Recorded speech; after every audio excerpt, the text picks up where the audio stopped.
Hey guys, we are back and this video is very different from our other videos.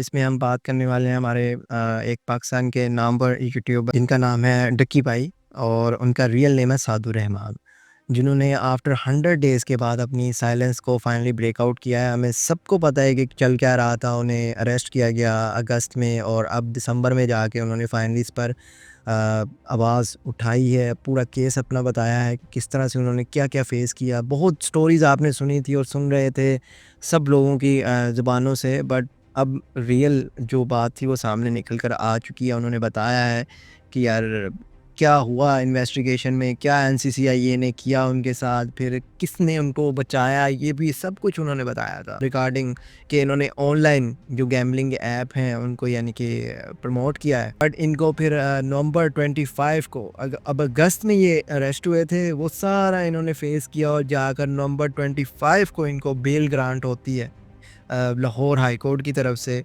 अब इसमें जो मेनवाइल सितंबर में एनसीसीआईए है, उनके जो एडिशनल डायरेक्टर हैं सरफराज चौधरी साहब, उनको रिमूव कर दिया गया था उनकी पोस्ट से। वो सब कुछ आपको पता है कि चौधरी साहब कितने बड़े मास्टरमाइंड निकले हैं। ये तो अब पूरे मुल्क को पता लग गया है लास्ट नाइट जब डकी ने सब कुछ बताया है, क्योंकि चौधरी साहब ने ना बड़ा अपनी तरफ से मार्का मारने की कोशिश की है। अरेस्ट तो किया ही किया, फिर उसके ऊपर इन्होंने डकी से पैसे निकलवाए हैं और उसके ऊपर चौधरी साहब ने पॉडकास्टें की हैं और डिफरेंट जर्नलिस्ट के साथ आगे मुंह फाड़ फाड़ के पॉडकास्टें की हैं और अपने आप को यानी कि एज आ हीरो, एक आइकन के तौर पर रिप्रेजेंट करने की कोशिश की है। मैं तभी समझ गया था कि यार आज तक ऐसा नहीं हुआ कि कोई केस चल रहा हो, कोई एडिशनल उसको देख रहा हो और वो आगे पॉडकास्ट करके बता रहा हो। क्राइम सीन था जिस पे आपने यानी कि उसको बाद में रिपोर्ट करना था, तो मैं तभी समझ गया था कि चौधरी साहब you are a wrong number भाई। संडे को वीडियो आई है कल, उसमें साधु रहमान ने यानी कि पूरा उस टाइमलाइन के साथ पूरे इवेंट्स को बताया है कि एनसीसीआई के कस्टडी में क्या हुआ, बताया कि किस तरह से वो की इंट्रैक्शन हुई फर्स्ट टाइम और जो उन्होंने फिर चौधरी साहब ने उनको मारा है, जो उनको वर्बल अब्यूज़ किया है, वो सब कुछ इस वीडियो में उन्होंने बताया है। यानी कि कहते हैं कि चौधरी साहब अपनी चेयर से उठते हैं, उनको वर्बली अब्यूज़ करते हैं, उसके बाद उन्हें मारते हैं, थप्पड़ मारते हैं और इतने मारे हैं कि आपकी सोच है।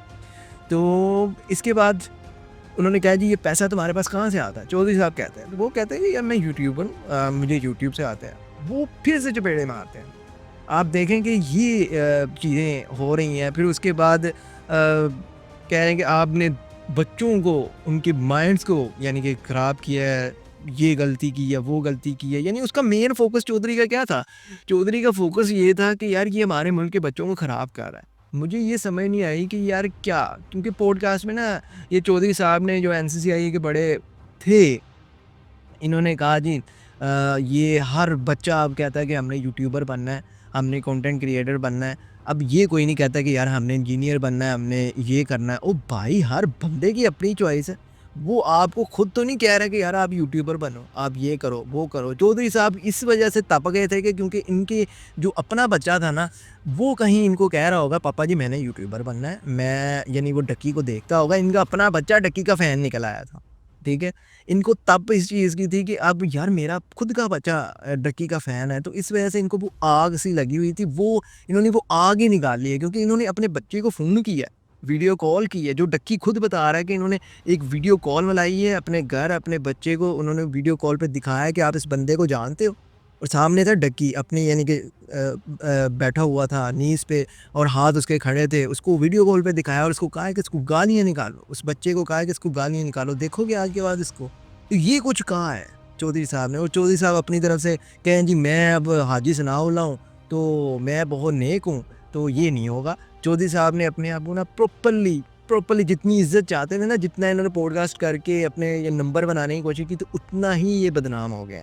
तो चौधरी साहब को तो यानी कि आखिरत तक, अब अगर ये पाकिस्तान में किसी निकल भी आते हैं ना, पहली बात तो ये अब जेलों से नहीं निकलेंगे, अब तो इनकी ज़िंदगी वैसे ही तबाह हो गई है। अगर ये निकल भी आते हैं तो इनको लोग इबरत का निशान वैसे ही बना देंगे। चौधरी साहब फेम के चक्कर में खुद इतना डिफेम हो गए हैं कि अब इनको इनकी ज़िंदगी जीना भी यानी कि इनका हो जाएगा मुश्किल।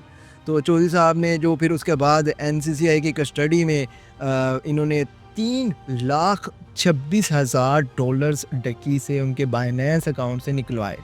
जब ये बात डक्की को पता लगती है कि 9 करोड़ रुपया ये बनता है, 8-9 करोड़ रुपया मेरे अकाउंट से निकल गया और मुझे बताया भी नहीं है कि किस लिए मुझसे निकलवा रहे हैं।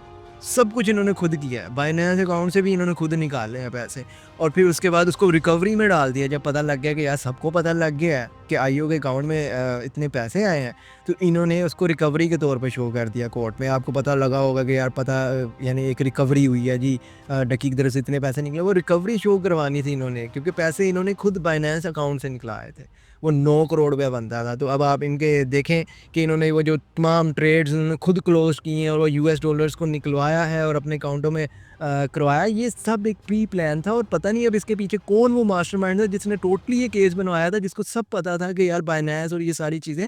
तो अब उसके बारे में तो डक्की डिस्क्लोज नहीं करता अपनी वीडियो में, वो भी कोई रीज़न है, मे बी इन फ्यूचर वो बताए, बट ये एक बहुत बड़ी प्लानिंग थी। बट इसमें हमें तो अभी चौधरी साहब ही ज़्यादा देखने को मिल रहे हैं, उन्होंने बताया है।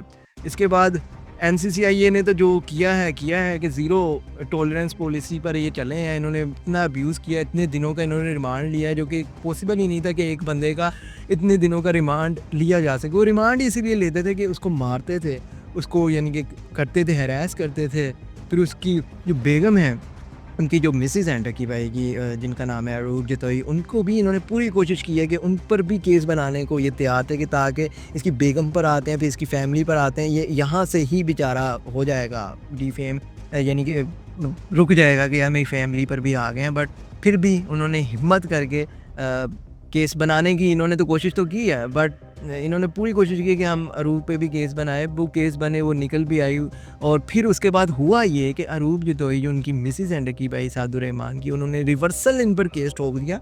वो केस ऐसे ठुका कि उसमें पीछे जो एक बंदा मौजूद था ना, वो था मिलिट्री इंटेलिजेंस का, एमआई का एक बंदा था, जिसको बिग ब्रदर के नाम से डक्की भाई ने इंट्रोड्यूस करवाया है कि ये मेरी एक ही बंदे ने मदद की है। उसका उनको इन्होंने बिग ब्रदर के नाम से इंट्रोड्यूस करवाया। वो कहते भी थे कि मैं उस अदारे का बंदा हूँ जिस अदारे के नाम पे इन्होंने आपको कहा था जी आप बहुत बड़े फंसे हुए हैं।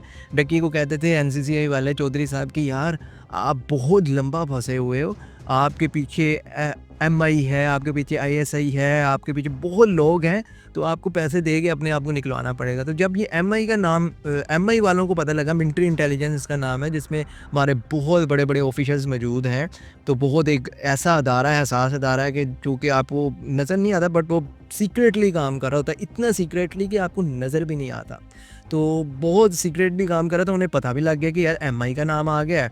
तो एमआई वाले फिर एक्टिव हुए, एमआई का बंदा आया और उसने डक्की के साथ फिर फर्स्ट से लेके आखिर तक उसको फिर क्लियर करवाया और रिवर्सल केस चौधरी साहब पर ठुक गया और चौधरी साहब की पूरी टीम अंदर होगी और उसको करवाने वाला पीछे बंदा वो बिग ब्रदर मिलिट्री इंटेलिजेंस का बंदा था। और इसलिए डक्की भाई ने अपने वीडियो के लास्ट पे जनरल आसिम मुनीर साहब को उन्होंने शुक्रिया भी अदा किया है स्पेशली। ये उनका नाम लेना ही एक ऐसा पॉइंट था, वो किसी दूसरे के बारे में बात नहीं कर रहे, तो ये पॉइंट ही ऐसा था जिससे सब कुछ पता लग गया था कि military intelligence general Asim Munir कहीं ना कहीं इससे जुड़े हुए थे। उन्होंने बहुत अच्छे तरीके से इसको फिर क्लियर आउट करवाया, क्योंकि जब किसी के नाम पे आप पैसे निकलवा रहे हो, उनको पता तक नहीं है, उनका इस केस से ताल्लुक ही नहीं है, उनको आप डिफेम करने की कोशिश कर रहे हो, तो फिर उन्होंने आपको उनको आप यानी कि करने चले थे, उन्होंने आपको ही आउट करवा दिया। तो इस तरह से फिर हमारी मिलिट्री इंटेलिजेंस में इन्वॉल्व हुई, जिसने फिर डक्की भाई को सेव किया और आज डक्की भाई आपके सामने है। तो वो बिग ब्रदर जिसको बहुत बार मेंशन किया है डक्की भाई ने, तो वो एक फरिश्ता बन के डक्की भाई के लिए आए हैं, उनको सेव किया है और इस तरह से फिर आज डक्की भाई आपके सामने है। मगर आप देखेंगे किस तरह से चौधरी साहब ने अपने आप को एक आइकन बनाने की कोशिश की, बट वो बिग ब्रदर जो है, जो हमारी मिलिट्री इंटेलिजेंस है, वो इस तरह से आई है कि इसको इस तरह साफ़ किया है कि ये कुछ भी नहीं है उनके सामने, कि इतना वो बड़ा अदारा है। तो हमारे अदारे बहुत अच्छे हैं, हमारे अदारे हमारा यानी कि प्राउड है, हमारा यानी कि फ़ख्र है कि यार वो हमारे लिए इतना अच्छा काम कर रहे हैं। इनमें ना अदारों में कुछ लोग ऐसे निकल आते हैं जो कि ना बुरे होते हैं, अदारे बुरे नहीं होते। तो यही आजकल आपको लाइन सुनने को मिलेगी कि अदारे बुरे नहीं होते, इसमें जो लोग मौजूद होते हैं वो बुरे होते हैं। बहुत कोशिश की इन्होंने, उसको मारा, उसको वर्बल अब्यूज़ किया, उसकी फैमिली को टारगेट किया। बट यहाँ पर एक सैड थिंग थी कि यार डक्की का जो कोई करीबी था, कोई भी करीबी यहाँ पर मुझे देखने को नहीं मिला, जो उसके बहुत बड़े बड़े दोस्त हैं, बहुत बड़े-बड़े उनके यानी कि क्रिएटर्स दोस्त हैं, उनके बहुत करीबी हैं, वो कोई भी नज़र नहीं आया सैडली। वो फिर होता भी है कि यार हम आएँगे तो शायद हमें ना इसमें इन्वॉल्व कर लिया जाए, तो ये भी एक रीज़न था। बट हमें सैडली ये समझ आ जाता है कि आप जितने मर्ज़ी बड़े यूट्यूबर हों, आप बहुत आपके पास फ़ेम है, बट कुछ लोग ऐसे निकल आते हैं धारों में जो कि आपको टोटली डिफ़ेम करने की कोशिश करते हैं। और यही चौधरी साहब ने किया, और चौधरी साहब पर फिर अल्लाह ताला की पकड़ आ ही गई है, और वो उनको बहुत जल्द उनका अंजाम मिल गया और अपना अंजाम वो भुगत रहे हैं। मगर डकी भाई ने अपनी साइलेंस ब्रेक कर दिया। 1 घंटे की उनकी वीडियो आ चुकी है, अगर आपने उसको चेकआउट करना है, आप उसको चेकआउट कर सकते हैं। उसका लिंक मैं डिस्क्रिप्शन में दे दूँगा। आप उनकी वीडियो को चेकआउट कर लीजिएगा कि उन्होंने जो 100 डेज़ के बाद अपनी साइलेंस ब्रेक आउट किया, उसमें उन्होंने सारा एक्सप्रेस किया है, इवेंट्स वाइज़ सब कुछ उन्होंने बताया है। वो बात है अक्सर कि उसको करना चाहिए, उस पर आवाज़ उठानी चाहिए। और जब चौधरी साहब की बात आ ही गई है, तो चौधरी साहब पर तो मुझे आगे बहुत गुस्सा था, तो मेरी वीडियो बनाना बहुत ज़रूरी था। तो ये आज की वीडियो थी। उम्मीद है कि आपको ये वीडियो इन्फॉर्मेशनल और आपके लिए अच्छी रही होगी। तो अगर आपको वीडियो अच्छी लगी हो तो आपकी मर्ज़ी है यार, लाइक, शेयर, सब्सक्राइब कर देना।